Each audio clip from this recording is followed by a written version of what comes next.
So, this is it, the final week before the deadline, and good lord was I cutting it thin. I still had loads of clear up to do on epoxy. Still hadn't glued the doors together, which obviously being a fundamental part of the cabinet. I hadn't actually tested the hinges out, which is something I should have done at the start.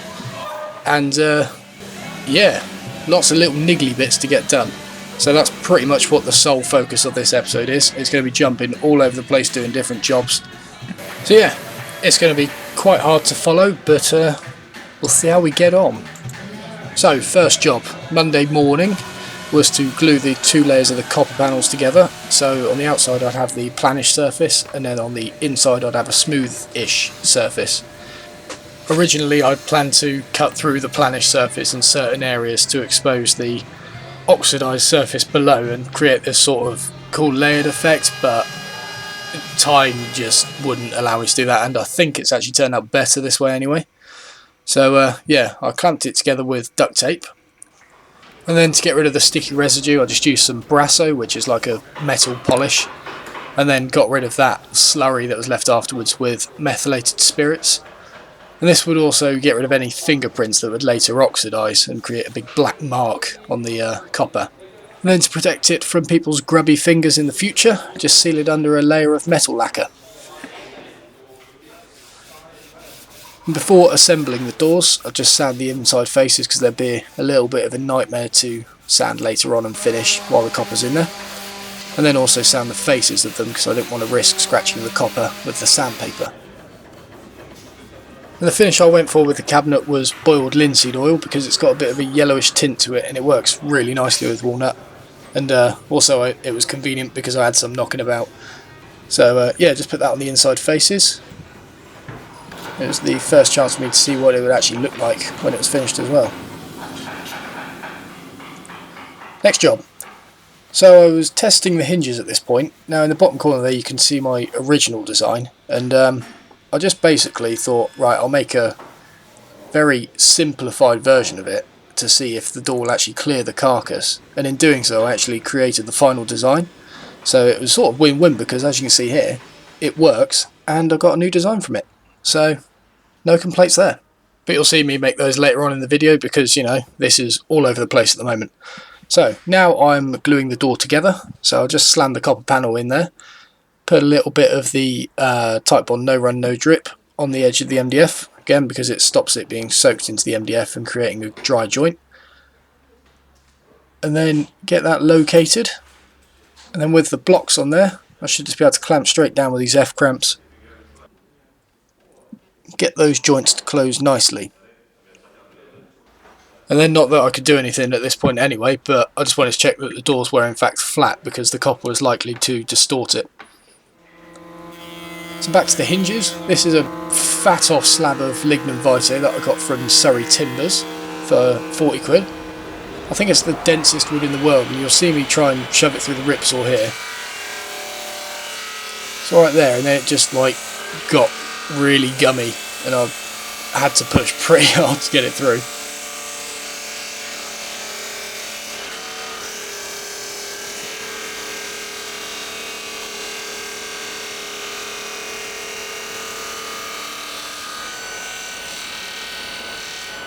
So yeah, that was fun.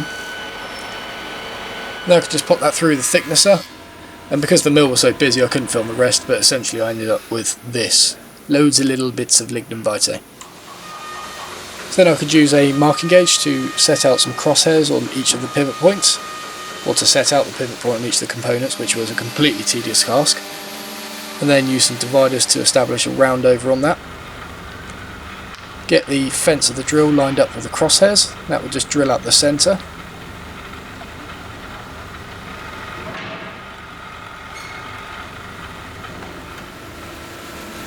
And then sand back to the line that was scratched on by the dividers, and that would just allow the hinge to pivot 180 degrees.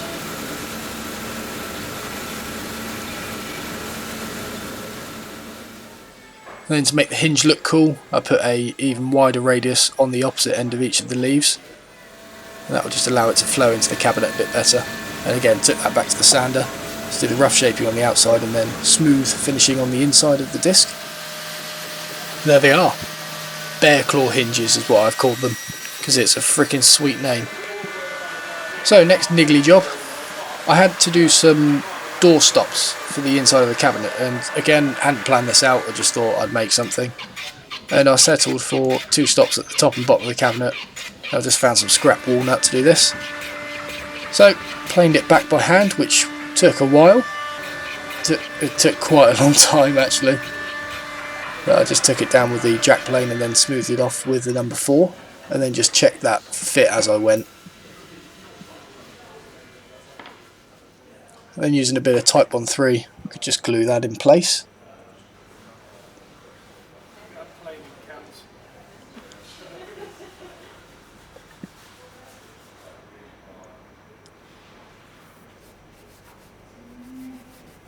Because the clamps didn't quite reach the back of the cabinet, I used I think it's called a banana bar, and that's basically a bit of wood that's cut slightly longer than the internal length, and then the tension of that bent piece of wood will apply pressure at the bottom. Next niggly job, internal shelves. So these were made from maple, I got them machined up previously, and I just basically had to plane angles on them to fit, so that's the middle one fit there, and then just did the rest on the table saw. Next job, French cleat on the back. So this essentially allows the cabinet to be hung on a wall. The diagram will show you, little video will show you how that works. So on the back you've got 2 bits of plywood. Bottom one acts as a spacer, however the top one has a chamfered edge on it. So if you imagine that top block there is stuck to the back of your cabinet and the bottom one is attached to the wall, you essentially just lower the cabinet onto it like that.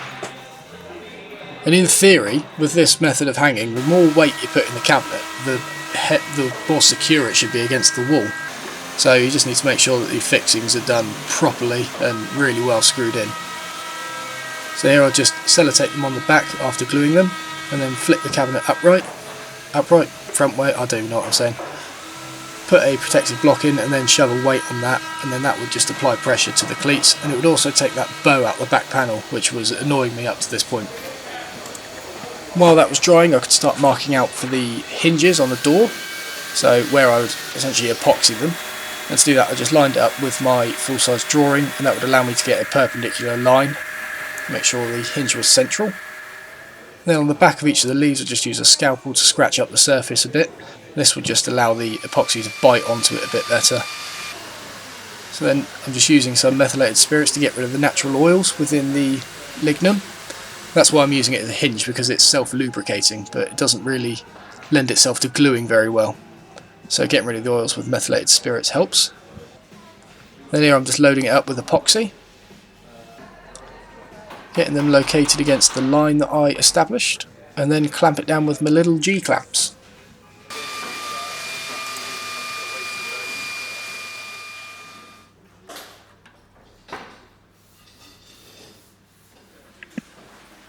And then with this rather sinister camera angle, I could start spacing the doors. This would basically get a consistent shadow gap between the doors and between the door and the carcass, and just make it look nice. And to do that I just use constructional veneer. And then put a bit of epoxy on the hinges, squeeze them together really tightly, and that would stop the door from sagging. And then push those against the carcass and do some quite dodgy clamping. It held. It was a little bit sketchy at points, but we got it on.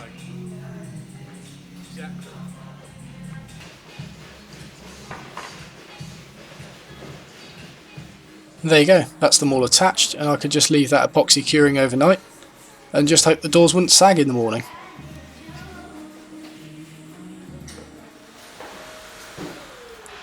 So while that was, oh no, it wasn't while that was drying, because look, the doors are in the background there.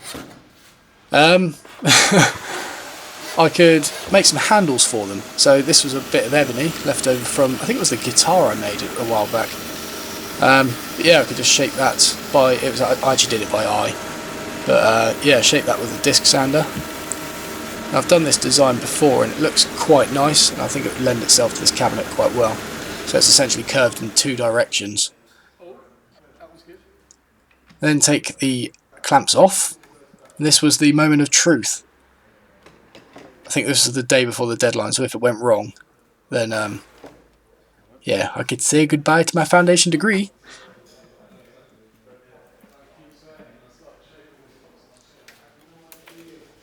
Watch my enjoyment.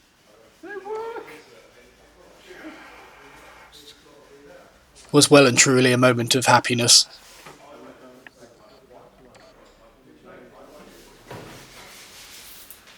Now I could just lay out the position for the handles that I've just made. To do that, I used a marking gauge to get a parallel line central on the stiles.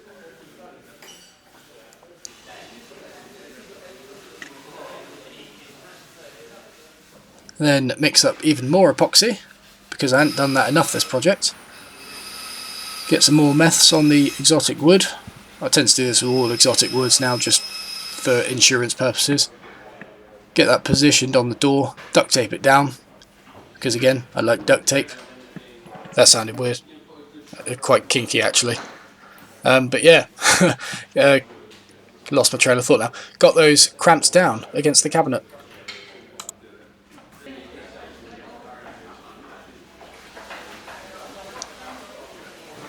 There's a close-up of them, so you can see how they're curved outwards as well as widthways. It's just a nice effect.